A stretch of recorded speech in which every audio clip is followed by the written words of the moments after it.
It's important for you to understand then that when you begin to become defined by a vision of the future, it only requires two things: a clear intention of what you want. An intention is just getting clear on what you want, and it is a creative act. And when you begin to ask an open-ended question like, what do I want in my life? Do I want health? Do I want wealth? Do I want freedom? Do I want joy? Do I want great relationships? What do I want? When you start asking that open-ended question, you turn on your frontal lobe. That part of your brain that is the creative center, that is the CEO, the boss, the symphony leader. And that part of your brain has connections to all other parts of the brain. It begins to select different networks of neurons when you ask that question, from knowledge that you've learned neurologically or experiences that you've had. And it begins to seamlessly piece them together in a new way. And when you make your brain fire in a new way, all of a sudden, when it fires in tandem, you get a picture in your mind, and that's called intention.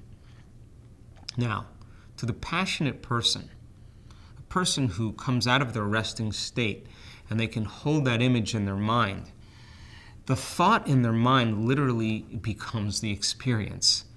And the end product of an experience is called an emotion. And when they're in the present moment and they're embracing that future, the brain doesn't know the difference between what's going on in here and what's going on out there. And now we begin to install the neurological hardware in the brain to look like the experience has already happened. Now the brain is no longer a record of the past. It's beginning to become a map to the future. And when they feel the emotions of enthusiasm and theos, filled with God, inspired, grateful, thankful, appreciative, in love with life, a joy for existence, the moment they feel that emotion, that elevated emotion, their body as the unconscious mind does not know the difference between the experience that's going on in their outer world and the experience that's going on in their inner world. Their body's believing it's in that future reality in the present moment. And the side effect of that is it begins to signal new genes in new ways to change the body to look like the experience has already happened. And when you combine a thought and a feeling, remember that's a state of being, you just move from living in your past present reality to living in a future present reality.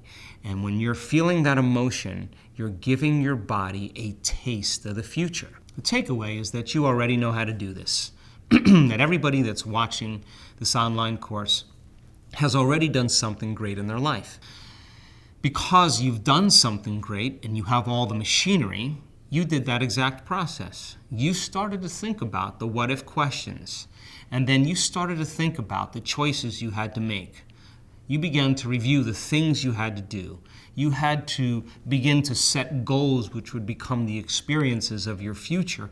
And every time you wrote those experiences and goals down, you started to feel more of those elevated emotions, and you were literally biologically creating a new self. And you did something really brilliantly. When you began to become conscious of the unconscious thoughts that you were not going to let slip by your awareness unnoticed, and you wrote down the thoughts like, I'll start tomorrow, I'm too tired, this is never going to work, I don't feel like it, it didn't work last time. When you start becoming conscious of those unconscious thoughts, so conscious of them that you wouldn't let them go by unchecked during your normal day, that's the process of change. When you began to review the choices you were no longer going to make, and you became so conscious of those unconscious choices that you wouldn't make that unconscious choice again, you were changing. When you began to review the habits and behaviors of things that you no longer wanted to do, and you became so conscious of those unconscious habits and those behaviors that you wouldn't go unconscious again, even how you spoke. And you decided what experiences you were going to stay away from. And you looked at the emotions that kept bringing you to a lower denominator, and you became so conscious that you wouldn't lower your energy that day. You were in the process of change. And the beauty behind it is that you kept reminding yourself of who you no longer wanted to be, and you kept reminding yourself of who you do want to be. And the act of doing that over and over again began to change you. And most people then, they reach a point in their life where all of a sudden they know it's going to happen. And when you know what's going to happen in your life, you take your foot off the gas pedal and you know it's going to come to you. And when it happens in your life, it's no longer about the event or the material thing that you created. It's about the fact that you created it.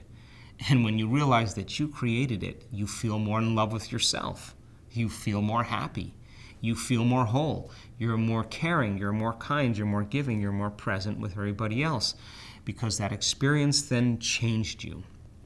So then, the process that I'm talking about requires then that you're going to have to then begin to get beyond your personality that's connected to your past, present, personal reality. So then, if the change is to get beyond your body, the habits and emotions that it's addicted to, think about this. If you're waking up every morning and you're not being defined by a vision of the future, and you start your day and you see the same people and you go to the same places and you do the exact same thing at the exact same time, now it's no longer that your personality is creating your personal reality. Now your personal reality is creating your personality, because every person, every object, everything, every place has a neurological network from your past already mapped in your brain. And because you've experienced every person, every object, everything, every place, at every time in your life, you have an emotion connected to them. So then, most people then, if they're not priming their brain and body into the future, the moment they return back to their reality, they're thinking and feeling in the past. In other words, their environment is controlling how they think and feel. So then to change then is to be greater than your environment, to be greater than the conditions in your life, to be greater than the circumstances in your world. That's the act of change. And if you're waking up every morning and your body is programmed into a predictable future based on what you've done in the past, in the familiar past, then you're going to have to get beyond your concept of that timeline to fall into the present moment. So then how do we do that? That's what this course is about. You're going to have to sit down and you're going to have to close your eyes and take your attention off your outer environment. We're going to play music in the background to fill the space so you disconnect from your associations, from everything in your outer world. If you're sitting still and you sit your body down and it's not getting up and doing something, and you're getting beyond the emotions and habits and memories in your body, then all of a sudden then you're not eating anything. You're not smelling anything. You're not tasting anything. You're not getting up and feeling and experiencing anything. All of a sudden, when you do that properly, you're going to get beyond your connection to your body. And if you're not thinking about your schedule in the future or remembering some past experience and you're completely in the present moment, you're getting beyond time. And that's exactly what we use in the meditation model. That if you are going to heal your body, you have to get beyond your body. If you are going to change some aspect of your personal reality, you have to get beyond your personality. If you are going to create some new future in time, you got to get beyond the predictable future of every time that you've been living in the same way. So then the model of meditation is going inward. The word meditation, becoming familiar with. You have to become familiar with your unconscious thoughts. You have to become familiar with your automatic behaviors. You have to become familiar with those feelings that are connected to your past. So familiar with them that you would never go unconscious in your waking day. And the more you know thyself, means you're no longer that old self. And if you begin to think about the thoughts you do want to fire and wire in your brain, and you put your attention and you put your energy behind them, you're going to begin to make new connections in your brain. And if you begin to rehearse in one day how you're going to live that day, the act of rehearsing mentally begins to install the neurological hardware in your brain. In other words, if you keep reviewing what you're going to do and you're in the present moment, your brain doesn't know the difference between the outer world and the inner world. Your brain is going to look like you're already wealthy, you're already healthy, you're already free, because you primed your brain into the future. And if you keep doing it over and over again and installing that hardware, firing and wiring the same circuits, the hardware will become a software program. And you'll start thinking like a genius. You'll start acting in more unlimited ways because you installed the circuits for it. So then, in this course, it's important for you to understand what it means to be in the present moment. That you are going to have to execute a will that's greater than the program. And it makes sense then that every single time you're sitting in a meditation and your body is used to feeling unhappy, used to feeling angry, used to feeling frustrated, used to feeling impatient, resentful, that just like an addict that's craving a chemical, that if your body is not reading emails or stuck in traffic and it's not judging a coworker, but you're sitting there in a meditation with your eyes closed and your body's craving those familiar chemicals, that you're going to have to execute a will that's greater than the body as the mind. And when we start doing this properly and we start working with the body and we start reconditioning it back into the present moment, it starts to trust us more. And just like an animal that you're training every single day to stay in one place, that's exactly what you're doing with the body. And if you keep doing it over and over, sooner or later it acquiesces. And as you keep conditioning your body into the present moment, and every time you condition it back to the present moment, you are telling it that it's no longer the mind, that you're the mind.